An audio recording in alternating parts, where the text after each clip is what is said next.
Welcome to the first of a video series entitled, What Can We Learn From? This will be a series where we'll look at certain people within the Bible, and we'll look at one specific thing that we can really learn from and take away from their life. Today we're going to talk about the life of Noah. We're introduced to Noah in Genesis chapter 5. Here he represents the 10th generation from Adam. And in Genesis chapter 5, verses 28 through 29, it says, Lamech lived 182 years, and became the father of a son. Now he called his name Noah, saying, This one will give us rest from our work, and from the toil of our hands arising from the ground, which the Lord has cursed.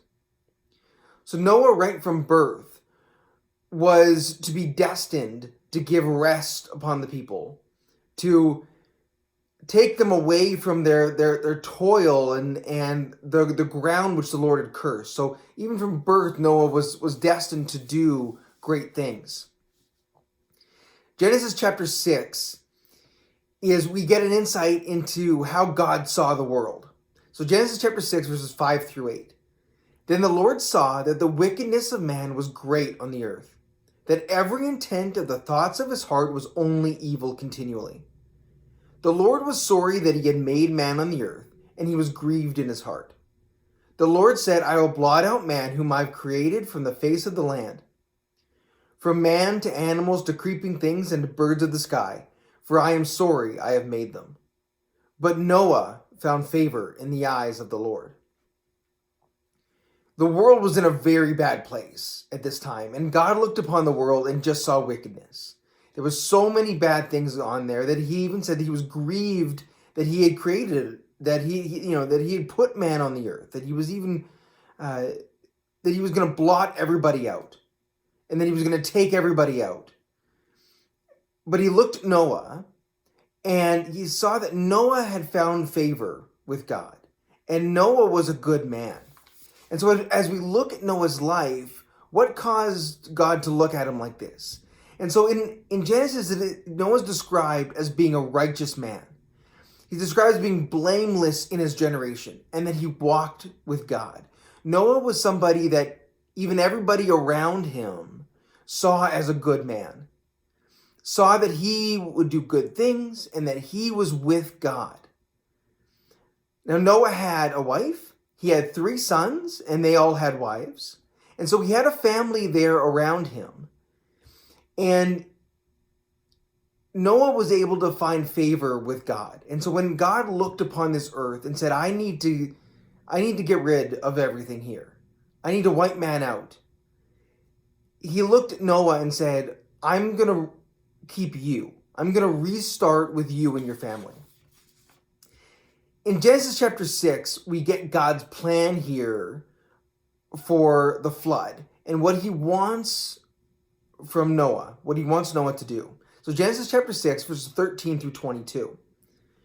Then God said to Noah, The end of all flesh has come before me, for the earth is filled with violence because of them. And behold, I am about to destroy them with the earth. Make for yourself an ark of gopher wood. You shall make the ark with rooms, and shall cover it inside and out with pitch. This is how you shall make it. The length of the ark 300 cubits, its breadth 50 cubits, and its height 30 cubits. You shall make a window for the ark, and finish it to a cubit from the top, and set the door of the ark in the side of it.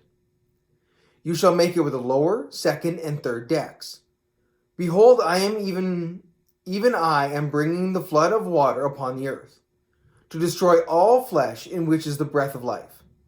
From under heaven, everything that is on earth shall perish. But I will establish my covenant with you, and you shall enter the ark, you and your sons and your wife and your sons' wives with you. And of every living thing of all flesh, you shall bring 2 of every kind to the ark, to keep them alive with you.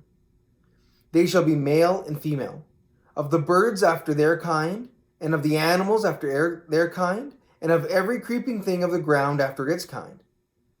2 of every kind will come to you to keep them alive. As for you, take for yourself some of all food which is edible, and gather it to yourself, and it shall be for food for you and for them. Thus Noah did, according to all that God had commanded him, so he did. Here we get God telling Noah very specific things of what he wanted Noah to do.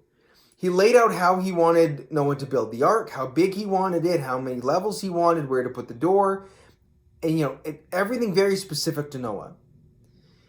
And from what we can tell, Noah was completely okay with this. That in that last verse, it said Noah did everything God had commanded of him. We have no interaction that Noah grumbled or complained to God, but that he was completely obedient to God. That even these really, really hard things that God was asking Noah to do, to build this huge boat, Noah was willing to do it. So we see that Noah was a very obedient man towards God. We see that God wanted him to accomplish this huge project that he couldn't even imagine how it was all going to play out. But he trusted God, and he was going to obey God.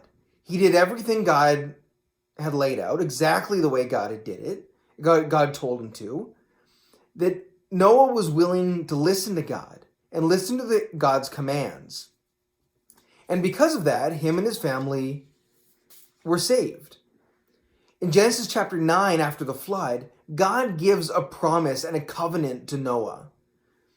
It says in Genesis 9, verses 12 through 17, God said, "This is the sign of the covenant I am making between me and you and every living creature with you, a covenant for all generations to come. I have set my rainbow in the clouds, and it will be a sign of the covenant between me and the earth.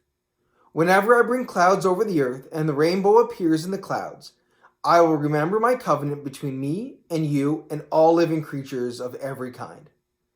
Never again will the waters become a flood to destroy all life. Whenever the rainbow appears in the clouds, I will see it and remember the everlasting covenant between God and all living creatures of every kind on the earth." So God said to Noah, "This is the sign of the covenant I have established between me and all life on the earth."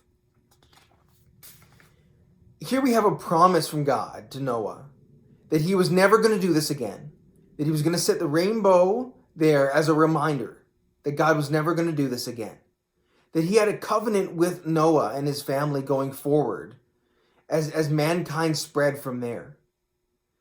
So we see that Noah was this righteous man that God looked upon in favor, and that Noah was completely obedient to God, and that God blessed him for his obedience. Obedience for us can seem like something that we do, that seems easy enough. But when hard things come and when hard questions are asked of us, it's not always easy to just do what God wants, what God has commanded us to do. And Noah gives us a great example of how we can look at his life and how he just completely trusted God and completely obeyed God. Obedience is a key thing that we can learn from the life of Noah. That's the lesson from Noah. Please stay tuned for further videos in the future. May God bless you.